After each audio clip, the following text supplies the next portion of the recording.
Muy buenas tardes a todas y a todos. Sean bienvenidos al módulo 5, cuyo tema se abordará los estándares internacionales sobre independencia judicial y los derechos humanos. El día de hoy tenemos el honor de contar con la participación del juez Patricio Pazmiño Freire, de quien me permitiré leer su semblanza curricular.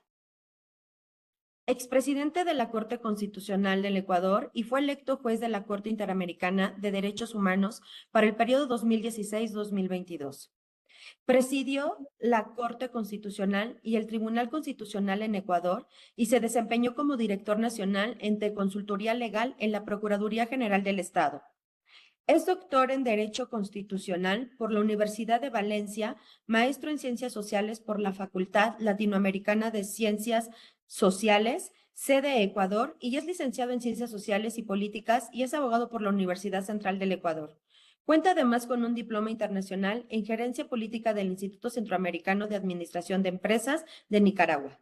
Ha sido docente de Derechos Económicos y Sociales en la maestría en Derecho de la Universidad Andina Simón Bolívar, así como en la Universidad Estatal de Guayaquil, y profesor invitado en universidades de Centro y Sudamérica y Europa. Cuenta con obras publicadas. A quien le cedo la más cordial bienvenida y le doy el uso de la voz. Muchas gracias. Muy buenas noches. Quiero, en primer lugar, antes de iniciar, agradecer a las autoridades organizadoras de este importantísimo evento y agradecer la invitación, ya que para mí es particularmente honroso el poder compartir con el Foro Judicial Mexicano, con el cual me siento tan identificado. He tenido la posibilidad de estar presentes en distintos estados, universidades o cortes, y tengo una especial y personal afecto para el sistema judicial mexicano y para México en general. Entonces, quiero manifestar, en primer lugar, mi satisfacción por poder compartir con ustedes algunas perspectivas en el ámbito del tema que se me ha propuesto presentar. Dicho esto, conocedor de que hay en el foro que participa en este proceso, básica y esencialmente son poderes judiciales, hombres y mujeres que trabajan por la justicia en la ciudad, en el estado de México, en México, mejor dicho. Mi perspectiva no va a ser abundar en mayores detalles con lo que tiene que ver con lo que ustedes ya son, obviamente, los expertos, es decir, en la perspectiva jurídica nacional o local o estatal. Se me ha pedido que haga una pequeña introducción o una introducción respecto de los criterios interpretativos nacionales. Entonces, como digo, voy a hacer esa presentación, pero probablemente para muchos de ustedes no será novedosa, pues como digo, ustedes en el día a día están aplicando estos principios, debatiéndolos, analizándolos y resolviendo sobre los mismos. En consecuencia, creo que mi aporte aquí será más referencial, pero sin embargo, como los organizadores me han pedido que haga una pequeña, una introducción sobre este tema, he preparado una presentación que espero simplemente comparta elementos que estoy seguro ustedes ya los conocen. Pero, sin embargo, a manera de introducción, debo manifestar que el sistema disciplinario en la función judicial, en toda la región, todo el sistema interamericano, es, como todo el sistema de justicia en general, es uno de los grandes desafíos de nuestras democracias, de nuestras, en algunos casos, débiles democracias, democracias en construcción, democracias afectadas por procesos que no necesariamente fortalecen la institucionalidad, por prácticas que hacen uso y abuso de las normativas del derecho para subordinar a los contrarios, el uso indebido del derecho, el abuso del derecho. Es decir, el orden jurídico interamericano hoy probablemente como no hace muchos años ya, que ya creíamos bastante consolidado en el marco del sistema interamericano, en el marco de la Carta Universal de Derechos Humanos, la Convención Americana y todo el conjunto de pactos, declaraciones y convenciones internacionales que se han desarrollado a lo largo de estos últimos 60 años, por lo menos. Hemos visto asombrados como aquellos hechos que en principio bajo esa categorización tradicional de derechos de primera categoría, de segunda, de tercera, de cuarta de generación, pedagógicamente aceptables, pero fácticamente no muy apegados a la realidad. Sin embargo, esos derechos civiles, digamos, los derechos de libertad que se les conoce, parecería que después de haber superado la nefasta historia de las dictaduras, habíamos ya entrado en una fase de consolidación de los marcos institucionales de nuestros países y en la región. Y desde una lectura interamericana, la Corte y la Comisión Interamericana habían contribuido a desarrollar, a consolidar una jurisprudencia sólida que fortalezca de manera constante, documentada y fundamentada la protección y garantía de los derechos civiles y los derechos políticos. Dando paso recién a partir de los 80s, de los 90s, a la apertura de un debate jurídico interamericano con la emergencia de nuevos actores como son los pueblos y nacionalidades indígenas, las comunidades y pueblos afrodescendientes, que irrumpen en el escenario interamericano y que plantean la discusión jurídica, política y académica de la emergencia y la necesidad del reconocimiento y protección de los derechos sociales, los derechos económicos, los derechos sociales, los derechos culturales, que comienzan a demandar reconocimiento tanto en el foro interno de nuestros países, a nivel de cortes supremas, cortes constitucionales, como en el debate del sistema interamericano a nivel de y corte.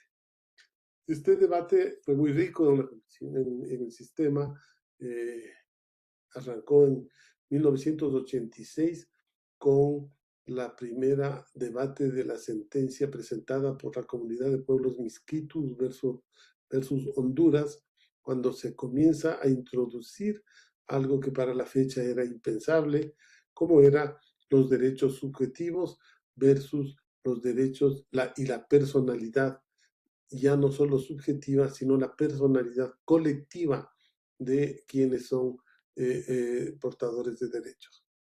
Ese debate de derechos subjetivos y derechos colectivos, luego de derechos culturales, arranca a mediados de los 80 y luego va desarrollándose en el ámbito del sistema interamericano hasta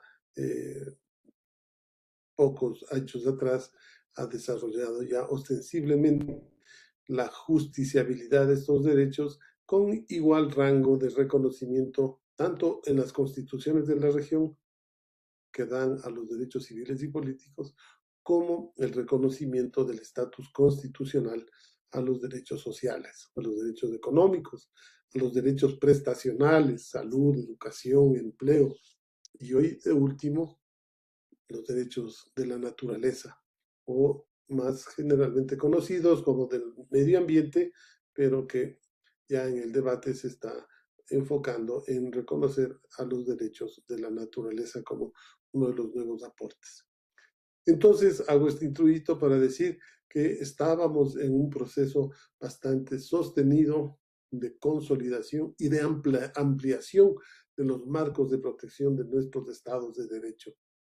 Pero sin embargo, ha venido una tendencia regresiva a partir de aproximadamente unos 8 o 10 años en toda la región con diversas formas de manifestación, con diversas manifestaciones en Europa, en los propios Estados Unidos, en que ha comenzado a cuestionarse los paradigmas jurídicos que hasta la fecha, en el caso del sistema interamericano, habían tenido un desarrollo sustancial, tanto como digo en derechos individuales, cuanto fundamentalmente en los derechos sociales.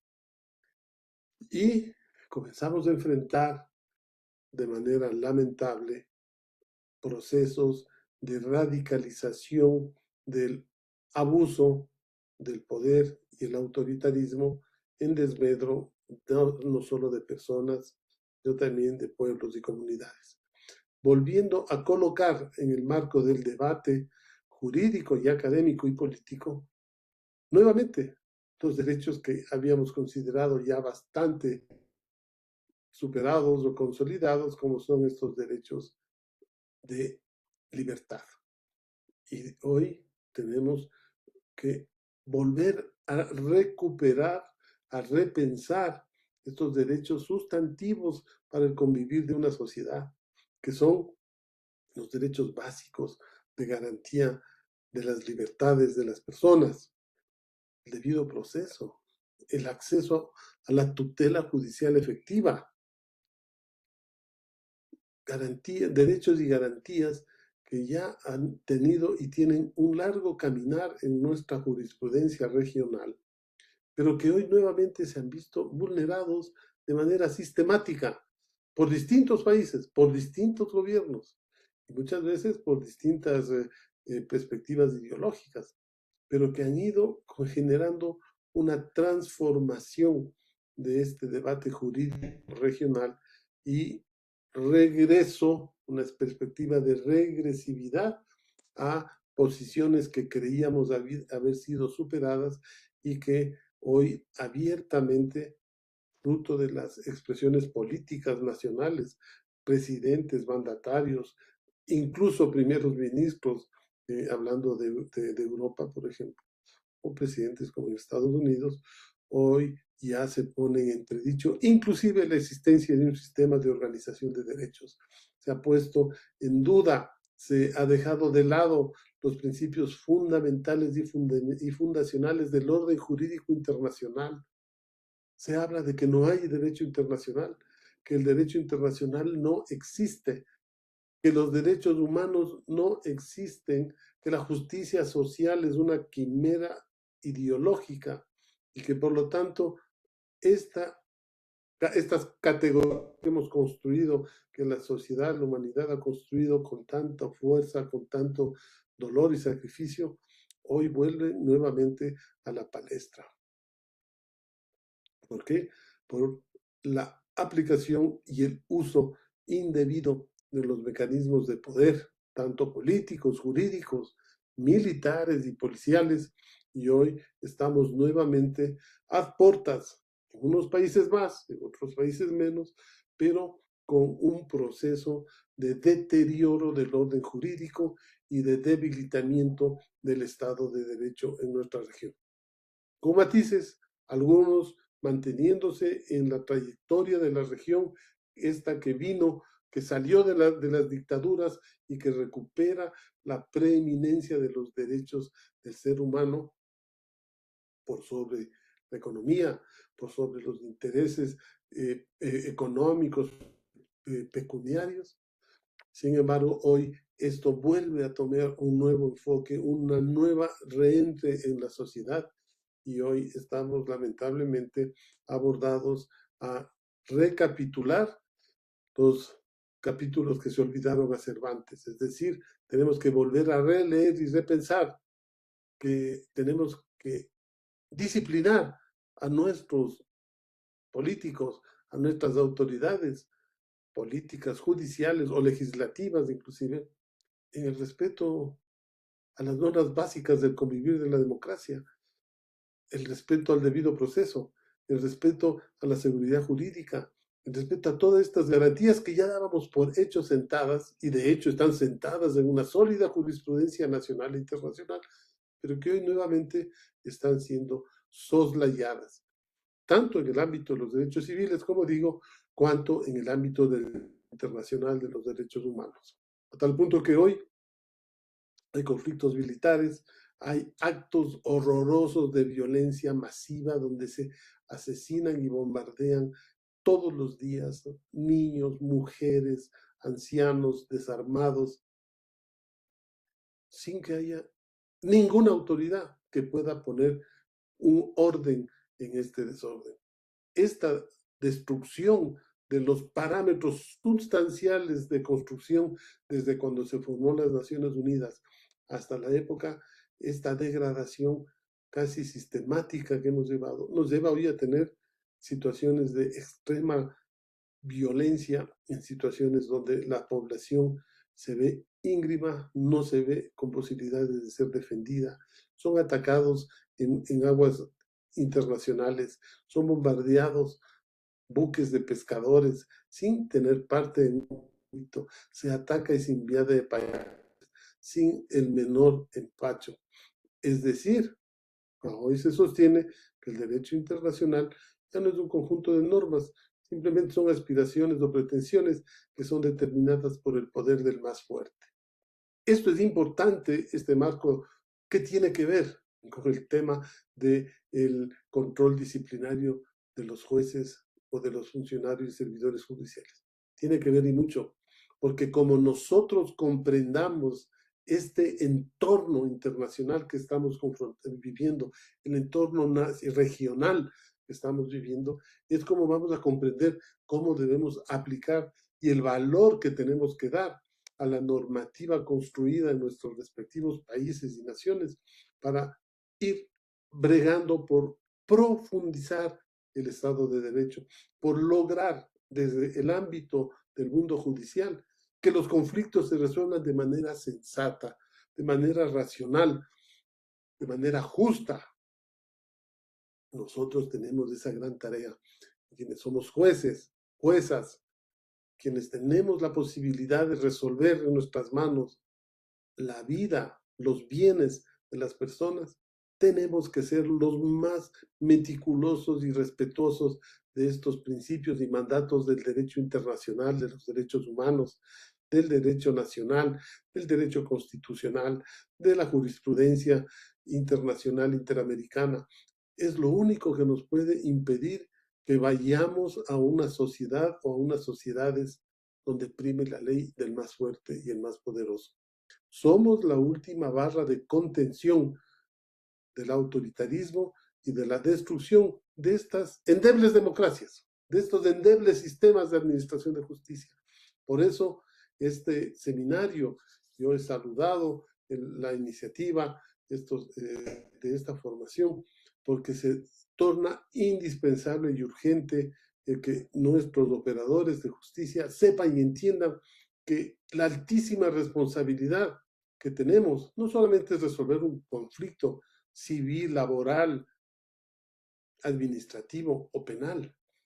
En esos, la defensa de los principios fundamentales del derecho son sustanciales para garantizar la vigencia del respeto a las personas, el respeto a la institucionalidad. Si no abogamos por eso, contribuiremos a este descalabro institucional que vemos día a día en los medios o en las redes sociales. Entonces, el poder entender que aplicar medidas disciplinarias, aplicar una hermenéutica de interpretación es fundamental para poder garantizar que estas normas que nos hemos dado a nivel de los estados nacionales o a nivel del sistema interamericano es fundamental para poder garantizar un mínimo de diálogo jurídico interamericano, de democracia para todos y para todas. Este es el gran desafío que está atrás de todo el proceso que tiene que ver con el uso, el manejo y la aplicación del ordenamiento jurídico. Hoy haremos referencia muy rápida, como dije, a los ámbitos disciplinarios muy bien conocidos por ustedes, pero que tienen que ser entendidos a la luz de esta perspectiva, a la luz de este contexto dramático nacional e internacional. Estamos llamados a ser actores claves, a ser actores sustanciales en el proceso de recuperación, cuando no de fortalecimiento de nuestros espacios democráticos.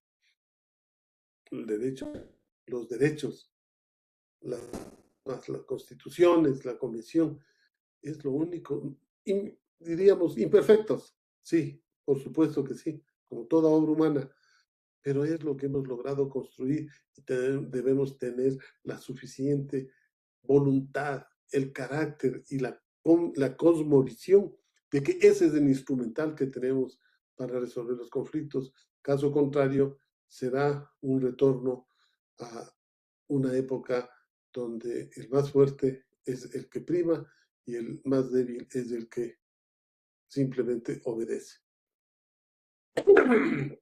Entonces, en ese contexto, voy a hacer una presentación, como dije, muy rápida sobre los criterios interpretativos nacionales en materia disciplinaria.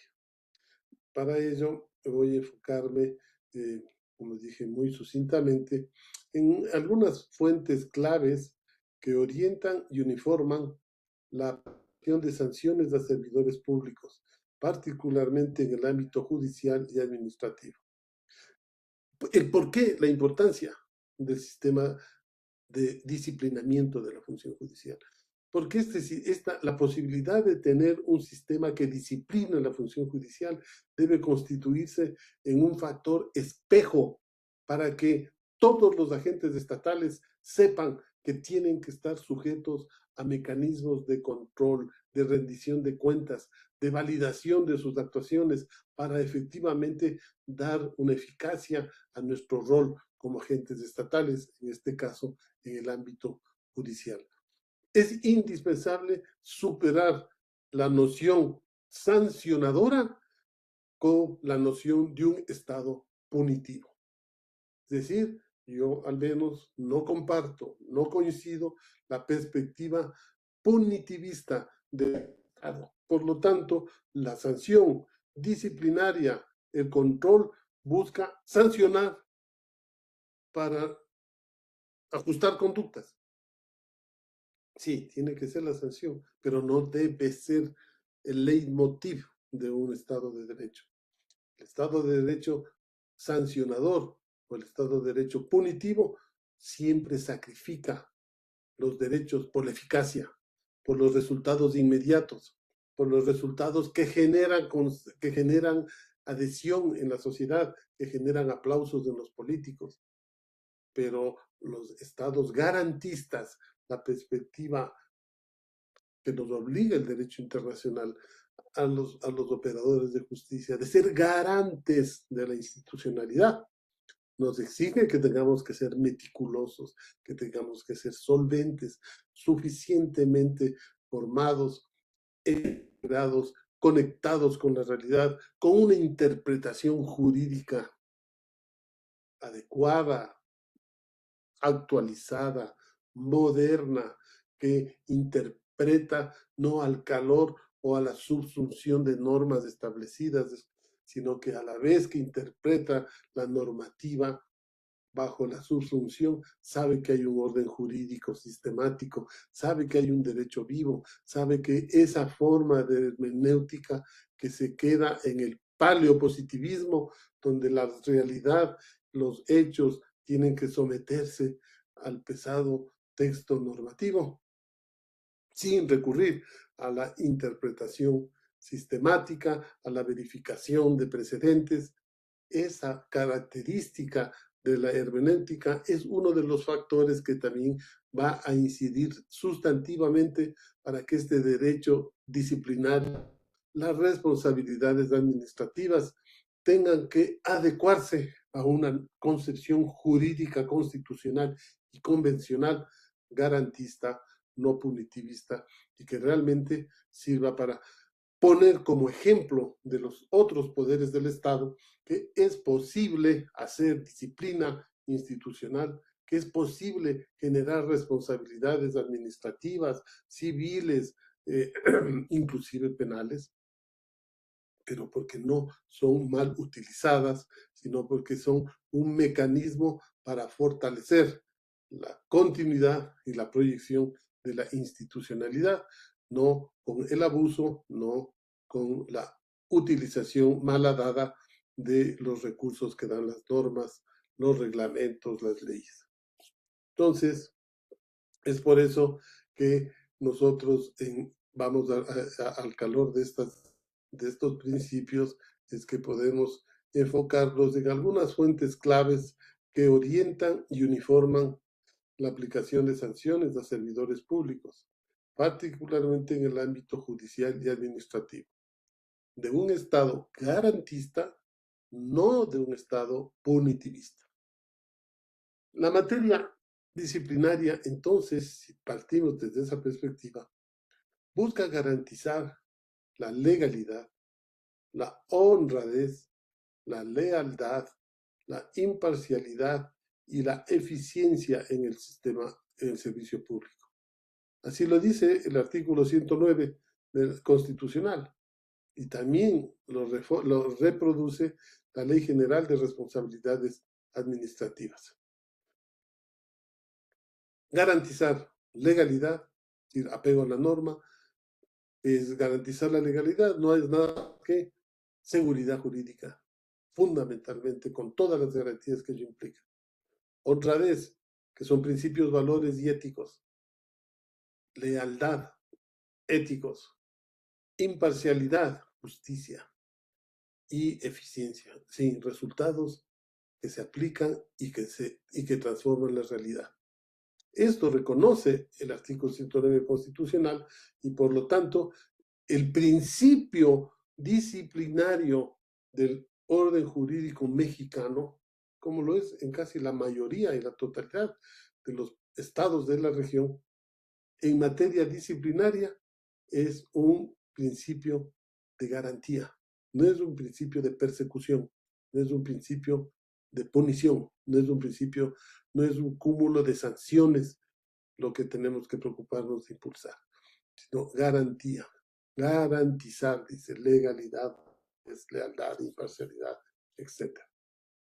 No es penal, es muy carísimo, pero adicionalmente en materia disciplinaria comparte garantías fundamentales, como hemos dicho, del debido proceso, con modulaciones específicas que tienen que ver con el ámbito de la administración.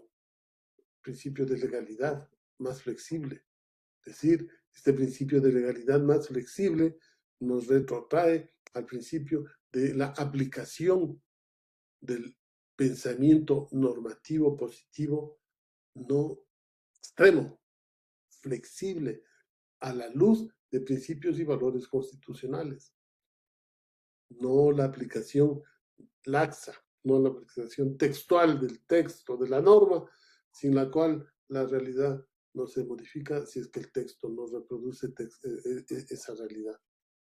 Verificación de un principio de legalidad flexible es trascendental para la aplicación de los mecanismos de disciplinamiento en el orden del sistema judicial mexicano.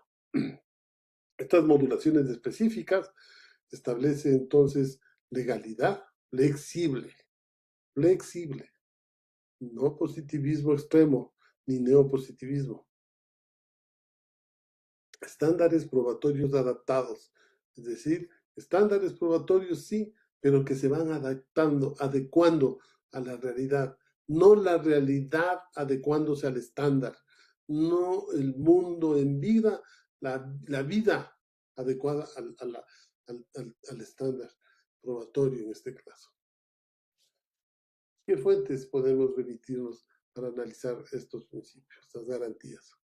La jurisprudencia de la Corte de Justicia Nacional, la de los tribunales colegiados de circuito, o TCC, los precedentes y números que tienen del Tribunal de Disciplina Judicial, TDJ, los criterios de la Contraloría, del órgano de administración judicial, lo que antes en México se le conocía como el CJF, criterios orientadores del Tribunal Federal de Justicia Administrativa, criterios orientadores. Estos instrumentos, ¿qué es lo que buscan estas fuentes distintas? ¿Qué buscan? Como en el ámbito interamericano. Buscan, aspiran, no puedo decir que se logra, pero es una aspiración institucional de lograr ciertos niveles o rangos de interpretación uniforme o uniformidad interpretativa. Hay que lograr niveles de stare decisis en nuestras actuaciones para estarnos sujetos a ciertos precedentes que tendrán que adecuarse conforme cambie la realidad, pero que requerimos que haya un stare decisis, requerimos una uniformidad interpretativa con precedentes. Y esos precedentes, esos instrumentos que persiguen esta uniformidad interpretativa, deben ir de la mano de la fundamentación que da la certeza jurídica y, por lo tanto, la protección de derechos en procedimientos sancionatorios. Miren ustedes que la lectura que atraviesa estos principios de siempre garantía, protección de derechos. Los instrumentos estos no son instrumentos sin leitmotiv, no son un mazo, son normas, disposiciones que están animadas por que responden a una uniformidad interpretativa. Hay precedentes regionales, estatales, nacionales, hay referentes interamericanos, hay referentes internacionales. Así se va construyendo la uniformidad interpretativa para arribar a un cierto nivel de certeza jurídica y, por lo tanto, de esa manera concluir en la protección de derechos en procedimientos sancionatorios. Rápidamente, ¿cuáles son algunos de estos elementos en la jurisprudencia de la Suprema Corte de Justicia Nacional y en el TCC? Voy a decir simplemente ya las siglas que ustedes ya conocen. La Suprema Corte establece criterios vinculantes, altamente persuasivos, que moldean el derecho administrativo sancionador. Es decir, cuando se afirma que son criterios vinculantes, el término lo dice todo. Si se mantiene que la jurisprudencia de la Suprema Corte establece criterios vinculantes, eso no es susceptible de interpretación. ¿Es vinculante o no es vinculante? Entonces sí, hay normas que son expresas, claras, que no son oscuras, que no requieren de interpretaciones, hay que aplicarlas. Y cuando estos tienen que aplicarse, deben ser altamente persuasivos, es decir, que logren convencer más que por otra cosa, que por las razones, por los fundamentos. ¿Cuáles son estos criterios claves que ayudan a establecer estos criterios vinculantes? Uno que es fundamental, esto tiene la jurisprudencia de la Corte como un alto estándar, que es la diferenciación con el derecho penal. La Suprema Corte ha señalado que el derecho disciplinario busca la eficiente función pública. Busca la eficiencia en la función pública, pero no para los servidores, no para los operadores, sino para que esta eficiencia en la función pública dé una garantía, o sea, esta eficiencia sea una garantía para los gobernados, es decir, para la gente, para los ciudadanos, o como hoy acostumbran, para los usuarios, porque nos quieren transformar de ciudadanos en usuarios, cuando no en emprendedores, cuando no en cualquier otra cosa, menos en lo que somos, ciudadanos y ciudadanas. Entonces, esta diferencia con el derecho penal es muy importante porque no busca punir, no busca aislar, no busca estigmatizar, no busca excluir de un grupo social, busca simplemente, como se está diciendo, busca la eficiencia, llamar la atención, ordenar un procedimiento, ordenar una actuación para que sea eficiente y por lo tanto se dé garantías a los gobernados. No tiene que ver con el castigo. no es castigo. La tipicidad, en consecuencia, en este ámbito, y según esta propia jurisprudencia, es menos rígida. Es menos rígida. Se permiten conceptos indeterminados. ¿Qué quiere decir esto? Ya la jurisprudencia en México habla en el campo administrativo. Estos conceptos indeterminados son interpretados como lex artis, profesional o principios éticos.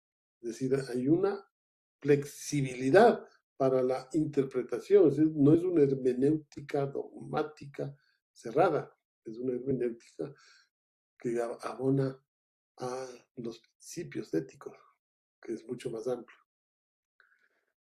Debido proceso y prueba. Entonces hemos pasado el primero, que es la diferenciación con derecho penal. Esa es una de los criterios vinculantes y persuasivos que tiene el sistema administrativo sancionador. Diferenciación con el derecho penal. Segundo, el debido proceso y la prueba. Aquí, fundamental, la presunción de inocencia. Principio universal, es un principio de todas las cartas universal, de la Carta Universal, convenciones de los tribunales europeo, africano, interamericano y de nuestras cortes en la región. Y que tan venido a menos está. Hoy, en mi país, el Ecuador, se dice un periodicazo equivale casi ya a una sentencia judicial. Uno puede estar ya con una sentencia anticipada si salió su nombre relacionado con un posible cometimiento de un ilícito. Y ya está sancionado, y después de eso, pues cuando termine el proceso, terminará uno, no tiene uno que ir a demostrar la inocencia. Cuando se restablece el principio de inocencia, pues ya pasó, el daño fue causado, y el principio de inocencia ha sido ya vulnerado. Esto es tan sustantivo, pero a la vez lo damos como un hecho ya dado. No, no, colegas. El debido proceso descansa en el principal principio, que es de la presunción. Presumir la inocencia. Así como se presume la legalidad de los actos de la función administrativa, siempre se presume que son legales. La presunción de inocencia es sustantiva. La carga de la prueba recae en la autoridad. Derecho a la defensa adecuada, que no es idéntico en materia penal, es de derecho a una tutela judicial adecuada. La denomina derecho a la defensa adecuada. Prueba lícita. La prueba ilícita está regulada. Aquí tienen el artículo 130 de la LGRA. Se aceptan estándares probatorios como suficiencia o preponderancia, en lugar del tan ya desprestigiado, porque las películas de Hollywood nos siguen imbuyendo y nos siguen metiendo en la cabeza, el tan ya agotado principio de más allá de toda duda razonable. Estándares probatorios con suficiencia o preponderancia, no más allá de la duda razonable. ¿Cuál es el otro principio? El principio de legalidad modulada. En sanciones administrativas se modula según el ámbito, es decir, hay una discrecionalidad eminentemente técnica. La modulación, que es una de las técnicas de la interpretación constitucional, es un atributo también del ámbito administrativo sancionador. Esto así lo considera la Suprema Corte. Este principio de legalidad modulada se modula según el ámbito. Por ejemplo, en la discrecionalidad técnica. No se sanciona dentro del margen razonable del libre ejercicio profesional, por ejemplo. Los tribunales colegiados de circuito, los TCC, ellos emiten tesis aisladas relevantes en materias administrativas y penales. Ejemplos incluyen plazos de impugnación de correctivos disciplinarios y responsabilidad de jueces por dilación injustificada o violaciones procesales. La Suprema Corte resuelve contradicciones de estas tesis y fija la jurisprudencia obligatoria irradiando todo el sistema interamericano. Es decir, todo aquello que se genere como una necesaria contradicción de estas tesis aisladas relevantes en materias administrativa o penal de los TCC, esto es después subsanado o es interpretado de manera obligatoria y vinculante por la Suprema Corte.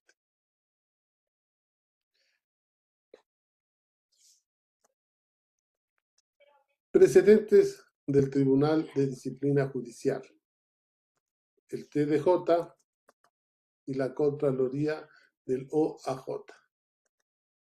El Tribunal de Disciplina Judicial es un órgano especializado que fue creado o fue reformado en el contexto de la reforma judicial sucedida en México.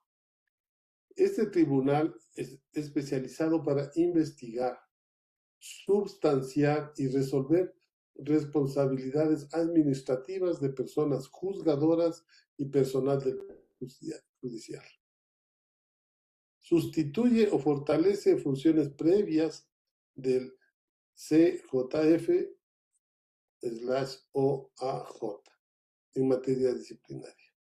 Este organismo, desde mi perspectiva, juega un papel trascendental porque es el que de manera directa investiga para subsanar y resolver las responsabilidades de los juzgadores, el personal operador de la función judicial. ¿Cuáles son las funciones claves? Investigan faltas, imposición de sanciones, amonestación, suspensión, inhabilitación, evaluación de desempeño, resolución de recursos. Desarrolla un sistema de precedentes caso por caso para la uniformidad. Este mecanismo de generar esta suerte de jurisprudencia casuística es muy importante rol del Tribunal de Disciplina Judicial, que es, ojo, uno de los tribunales, una de las instancias de disciplina judicial que yo no la he encontrado con tal nivel de competencia y experticia en otros sistemas jurídicos de la región. Es altamente, tal vez en Brasil hay algo similar, pero en México se lleva las banderas en las funciones del Tribunal de Disciplina Judicial. ¿Cuáles son otros de los precedentes? Son las ventajas jurisdiccionalizadas. Mayor garantía de audiencia, pruebas, defensa técnica y presunción de inocencia. Aquí existen lo que es indispensable y que le da una fuerza importantísima, son los magistrados especializados, que son los que conocen ya la estructura, el funcionamiento, la jurisprudencia, los precedentes y van dándole solidez a estas actuaciones. La Contraloría del órgano de administración de justicia o del OAJ y su comisión de disciplina emiten criterios en materia disciplinaria. Según lo que yo he podido llegar a informarme, no sé si estoy tan actualizado, hay más de 130 listados públicamente, o sea, criterios en materia de disciplinaria. Debo anticipar, entre paréntesis, no es mi fuerte la materia disciplinaria judicial, pero me atrajo mucho el tema y me he metido con mucha paciencia y emoción, pero no es precisamente muy fuerte. Sin embargo, me he encontrado con una muy agradable experiencia al explorar y ver la experiencia mexicana en este campo. Este mecanismo de disciplina que emite criterios de materia disciplinaria son instrumentos internos de uniformidad interpretativa. Eso es trascendental, porque igual está abonándose a esta aproximación de unificación de criterios, que no quiere decir criterios únicos, sino unificación de criterios con sus diferencias que deben estar siempre contrastadas con la realidad. ¿Cuáles son ejemplos prácticos de los criterios? Autonomía de titulares para administración del tiempo, improcedencia de quejas por hechos ya sancionados, la cosa juzgada disciplinaria, imputación de responsabilidad por inobservancia de jurisprudencia obligatoria, imputación de responsabilidad por inobservancia de jurisprudencia obligatoria. La obligación de hacer cumplir el stare decisis que se dice en la doctrina, es sumarse a las decisiones previas, a las decisiones precedentes, es sustancial para el fortalecimiento de la seguridad jurídica. Procedencia y procedente de denuncias, esas que buscan dilaciones procesales, irregularidades en materia, etc. Estos criterios guían la substanciación y resuelven dudas recurrentes, lo que le da a este mecanismo la predictibilidad indispensable para la garantía de seguridad jurídica. ¿Cuáles son? ¿Cuáles son los criterios orientadores del Tribunal Federal de Justicia Administrativa? Que voy a hacerlo. Ya estoy, me falta una conclusión. El Tribunal Federal de Justicia Administrativa ha desarrollado algunos criterios orientadores. Conoce recursos y juicios en materia de responsabilidades administrativas, incluyendo acciones contra los servidores públicos. La sección tercera, o lo que llaman las salas especializadas, ejercen facultad de atracción en faltas graves de relevancia nacional. Esta es una tarea de suprema importancia porque está en el límite de lo jurisdiccional y lo político, pero es una tarea importante. ¿Cuáles son los criterios orientadores? Los criterios orientadores en este tribunal son los emitidos por el Pleno o por las salas. No tienen carácter vinculante obligatorio siempre, pero son precedentes que son considerados como persuasivos.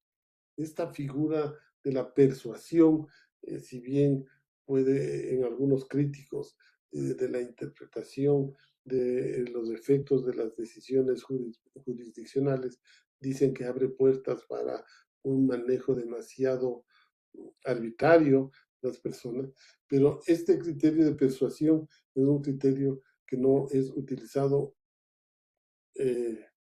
arbitrariamente. Para ser persuasor, para que algo persuada, debe tener los elementos suficientes y fundamentados que logren convencer de la decisión. Si no son elementos de convicción, no pueden ser nunca persuasivos. Y son persuasivos si demuestran efectivamente que tienen razones, fundamentos y argumentación correcta y coherente. Por ejemplo, en estos criterios orientadores podemos destacar el análisis de la presunción de legalidad versus la carga probatoria del actor, validez de procedimientos, integración con derechos humanos. Estos son, por ejemplo, criterios que pueden ser claramente debatidos alrededor de estos criterios orientadores. De esta manera, el Tribunal Federal de Justicia Administrativa contribuye a la uniformidad nacional en el contencioso administrativo disciplinario y dialoga jurisprudencialmente con la Suprema Corte y con el Tribunal Federal. Y este diálogo siempre es importante porque hay en el intercambio de perspectivas, se nutre y se enriquece la reflexión jurídica global y se fortalece y se profundiza los conceptos y los criterios. Entonces, concluyo señalando que los criterios interpretativos nacionales, algunos de los que hemos visto de una manera absolutamente muy a la ligera, muy rápida, sí se los considera como un sistema, es una estructura sistemática, es una suerte de ecosistema armónico, llaman algunos, ¿no? Ese es el desafío de un Estado, ¿no? Lograr construir un ecosistema de interpretación armónico que nos oriente como sociedad. Marcos constitucional y principios generales. La Suprema Corte dicta los marcos constitucionales y los principios generales. El TDJ, especialización judicial y criterios operativos. Y el TFJ, el control contencioso y la orientación práctica.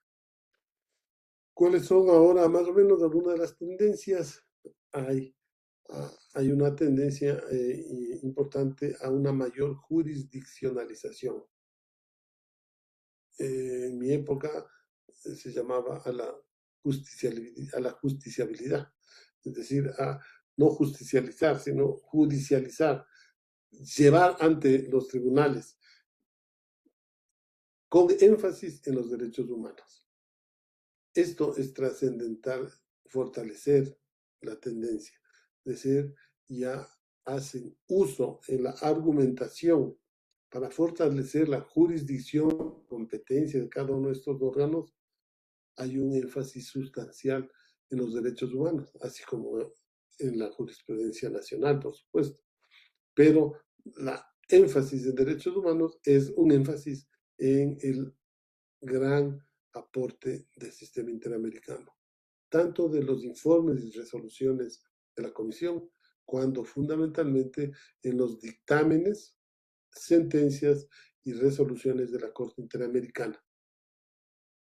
Y que debería haber además una apertura para que estos criterios interpretativos también se abran a, a la riqueza del derecho comparado, a la riqueza de las cortes constitucionales, de las cortes administrativas de la región, que permite este diálogo institucional para como una tendencia actual para lograr el uso de precedentes con mayor certeza, con mayor fiabilidad, un estado de decisis actualizado, sí, pero con profundo respeto a los fundamentos, a la argumentación, que contribuye en definitiva a la corrupción para evitar con equilibrio no incurrir en los excesos punitivos o principios punitivistas del Estado persecutor.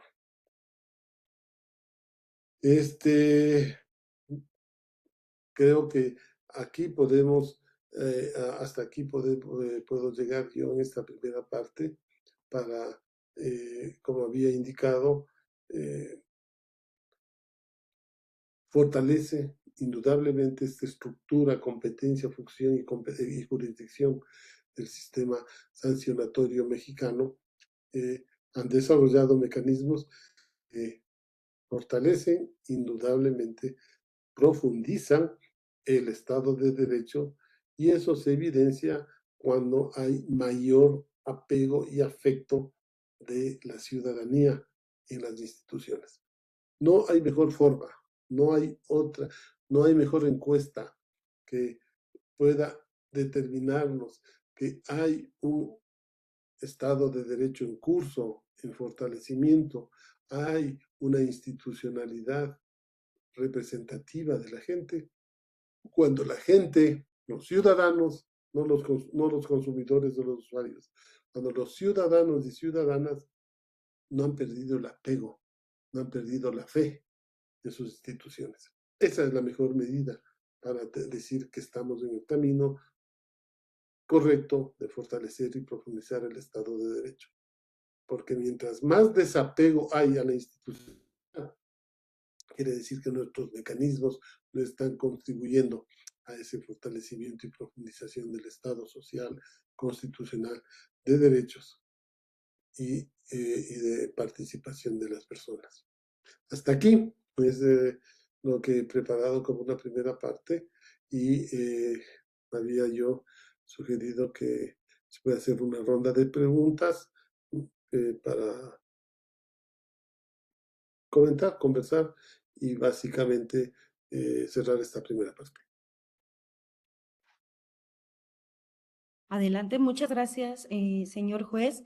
En este momento los micrófonos quedan habilitados para que alguna persona quiera hacer alguna pregunta, ya lo pueda hacer a partir de este momento.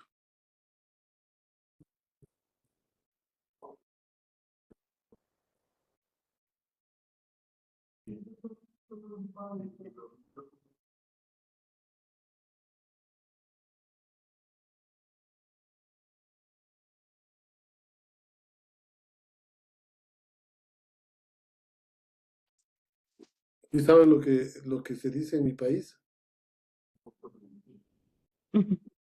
Cuando pasa esto, cuando después de una charla pasa este silencio, dice, o comprendieron todo o comprendieron nada. Así que quiero quedarme con lo primero. Si no hay preguntas, tampoco es obligatorio, podemos avanzar por el tiempo. Puedo continuar con alguna parte complementaria, que es sobre las perspectivas del sistema interamericano. Por el momento, al parecer, no tenemos ninguna pregunta.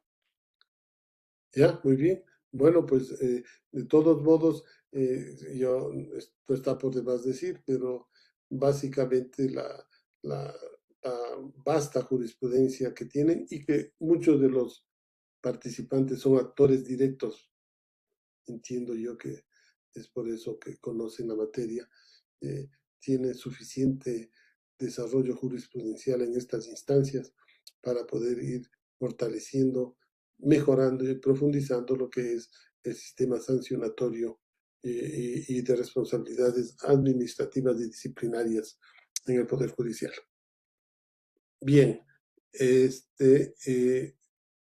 yo quisiera entonces avanzar con el componente que tiene una íntima relación con lo que ya hemos hablado y que es esto cómo eh, esta perspectiva del derecho sancionatorio eh, local, nacional, se, se enlaza, cuál es el link que tiene esto con la perspectiva del sistema interamericano. Entonces, debo decirles que en realidad en el haber jurisprudencial de la Corte, no precisamente el tema de sanciones a juezas, jueces, servidores, es un tema que haya o que tenga una prevalencia o preeminencia importante.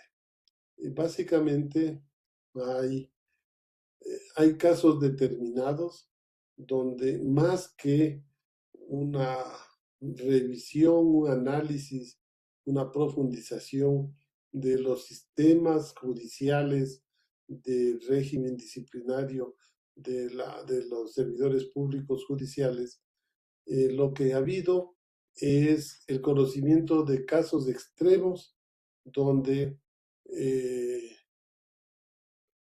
gobiernos o autoridades que han resuelto de mutuo propio romper con el orden jurídico interno y han destituido como la más alta forma de expresión de sanción, han destituido a salas o tribunales de cortes de justicia.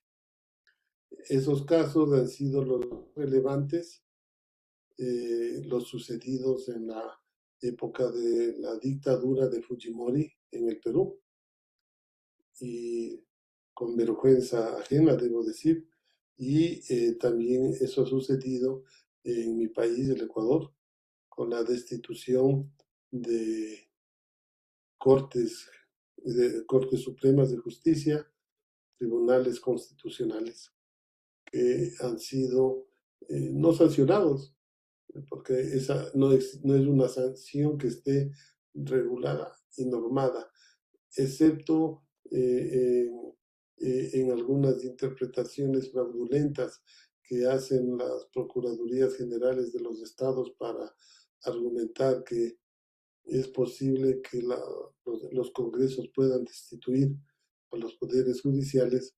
Eso, esas atribución, arrogación de funciones y mala utilización del derecho constitucional interno ha conllevado a que la Corte Interamericana sancione de manera drástica y ejemplar aquellos actos que se han transformado en violatorios a la Carta Americana, a la Convención Americana de Derechos Humanos.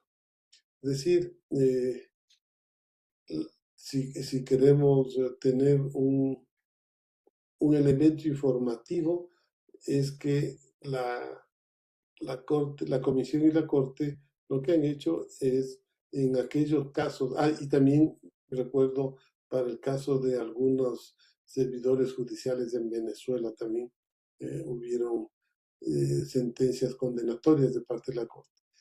También un par de casos de jueces en Argentina que fueron restituidos a los cargos ya por el tiempo transcurrido, se tornaron en reparaciones imposibles, se llegó a los casos de reparaciones materiales o inmateriales.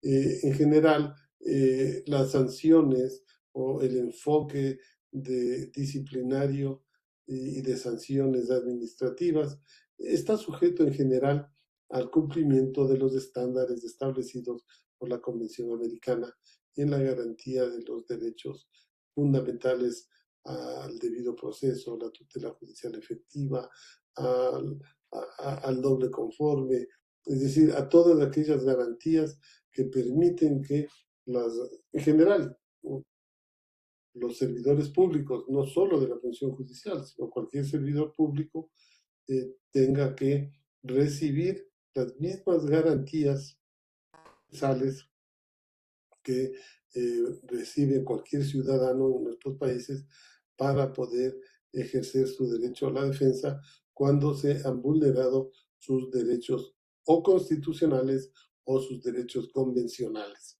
Como decía, en el caso de Ecuador, el caso más conocido se lo conoce como Chamba versus Ecuador, que fue una sentencia a través de la cual la Corte Interamericana dispuso la restitución en el cargo a todos los jueces de la Corte Suprema que fueron destituidos por el gobierno del entonces un coronel Lucio Gutiérrez, que los destituyeron, y esos, en vista de que el caso ya había pasado más de 15 años, casi 20 años, ya era materialmente la reintegro a las funciones, pues básicamente se ordenó la reparación material y la reparación inmaterial.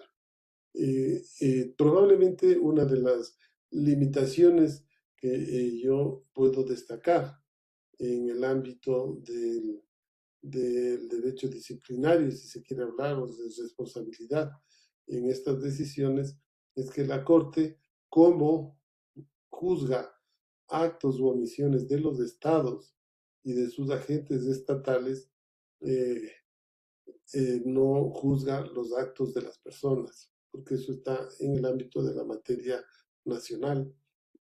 Esa limitación estructural, normativa y reglamentaria y estatutaria de la Corte hace que eventos de esta naturaleza sean imputados al Estado de manera general y quedando la responsabilidad de los estados sancionados o sentenciados el que ellos a través de su normativa interna, sea a través de los derechos de repetición, el derecho interno de repetición de pago, por ejemplo, busquen establecer sanciones a quienes cometieron estos ilícitos internacionales y que obtuvieron una sentencia de la Corte Interamericana.